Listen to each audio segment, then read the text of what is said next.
Have you ever experienced that feeling of being different, recognizing that you have so much to offer to the world, but just needing a chance? That's exactly how young scientist Flint felt. He's always been a unique kid, thinking outside the box and deeply interested in science and inventions. As a child, he even came up with the idea of spray-on shoes, but unfortunately, he couldn't figure out how to remove them. His schoolmates teased him, labeling him as the weird guy. Despite facing ridicule, Flint remained determined to find a solution for his indestructible spray-on shoes. He tried various methods to remove them, but nothing worked, leaving him disheartened and tempted to give up on his passion. However, during this tough time, his mother offered him invaluable advice. She reminded him that all great scientists were once considered weird but refused to give up, proving their worth through their groundbreaking work.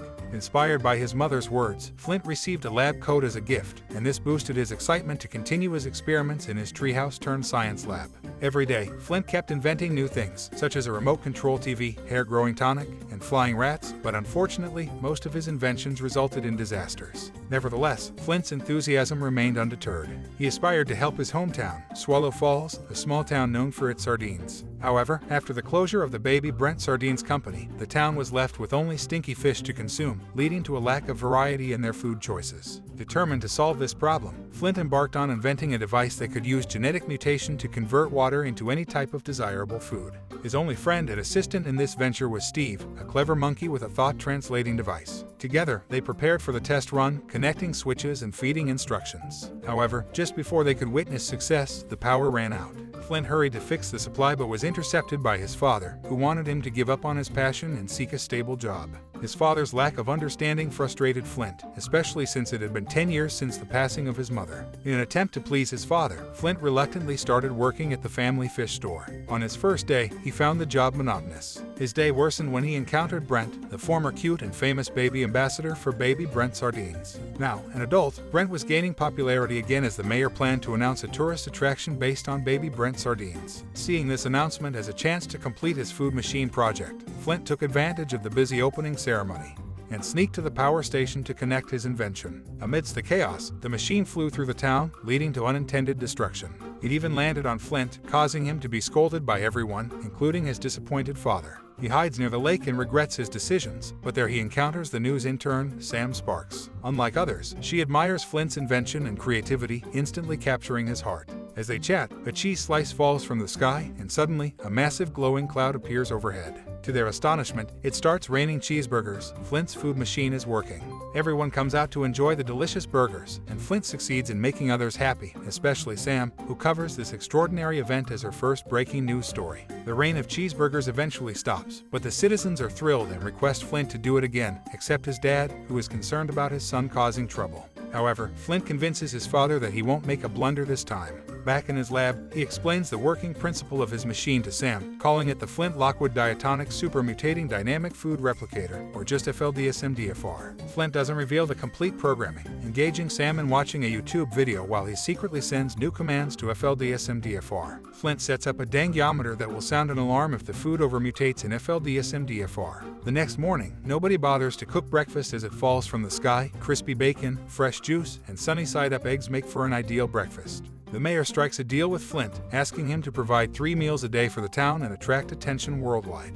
In return, Flint will receive love and appreciation, something he has always yearned for. Flint keeps taking requests and sending them to FLDSMDFR, making waffles, chicken, candies, and anything the citizens desire. Happiness spreads throughout the town, except in Tim's shop. Tim asks Flint to join back, but his son is now working with the mayor. After a few days, the dangiometer reaches an alarming state, and Flint stops taking more requests. But then, an officer appears at his door, requesting something special for his son's birthday. Flint creates a snowfall, but instead of regular snow, it's ice cream. All the houses are covered in scoops of various flavors, and the kids love it. Flint enjoys the moment, but deep down, he wants something else, a date with Sam. He builds a castle made of Sam's favorite food, Jell-O. They jump around in the squishy castle, enjoying every bite. Sam opens up about the chemistry behind Jell-O and her admiration for scientific phenomena, but she reveals that she hides her intelligence due to childhood bullying. Flint feels sorry for her and requests that she wear glasses and a ponytail to be her real self. Sam is deeply touched by Flint's acceptance. She has never met someone like him, and they seem perfect for each other. Unfortunately, their sweet romantic moment is interrupted by a phone call from the mayor. After the call, Flint invites his dad to a 5-star open-air restaurant where steaks fall from the sky.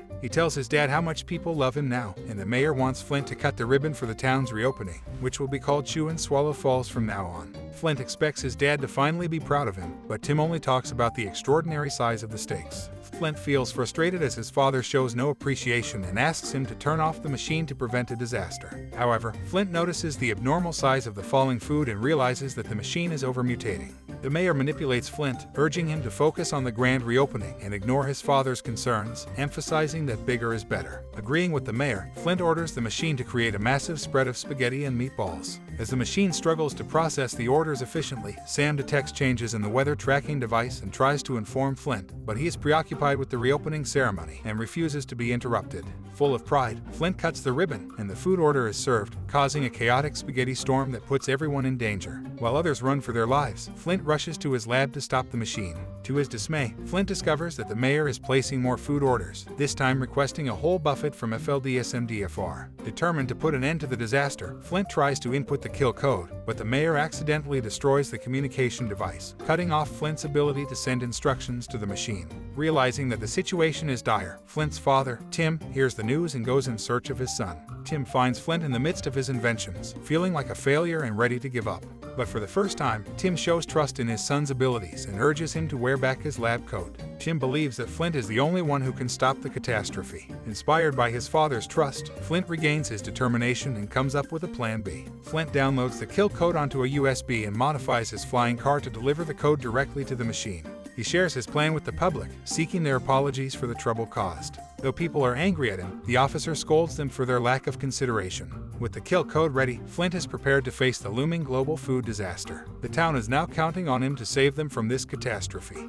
As the chaos escalates due to the overworked machine and the citizens' relentless request, the officer orders everyone to evacuate the island by building boats. Flint, Sam, and Brent set out to reach FLDSMDFR's location, but they face challenges along the way. The machine is trapped inside a huge meatball, and superfoods genetically modified to protest FLDSMDFR attack Flint's airship. In the commotion, Flint loses the kill code. With time running out, Flint calls his dad, Tim, for help, asking him to send the kill code from the computer to his phone. Tim visits Flint's lab for the first time and is astonished by his son's dedication and hard work.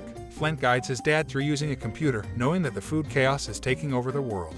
As the food overflows and floods Swallow Falls, Tim refuses to give up and sends the crucial email. Flint receives the code, but he's surrounded by man-eating chickens. However, Brent intervenes heroically, saving Flint and Sam from the chickens. Inside the meatball, Sam's allergy to peanuts becomes a problem. She must return to the plane to get her injection, but Flint refuses to let her go alone. Flint confesses his love for Sam and bravely lets go of the rope, allowing her to return for the medication. Flint attaches his phone to FLDSMDFR, intending to use the kill code, but Tim accidentally sends the wrong file. The machine prepares to launch its biggest food attack. Realizing that he's wearing his indestructible shoes, Flint uses the spray to block the machine's opening.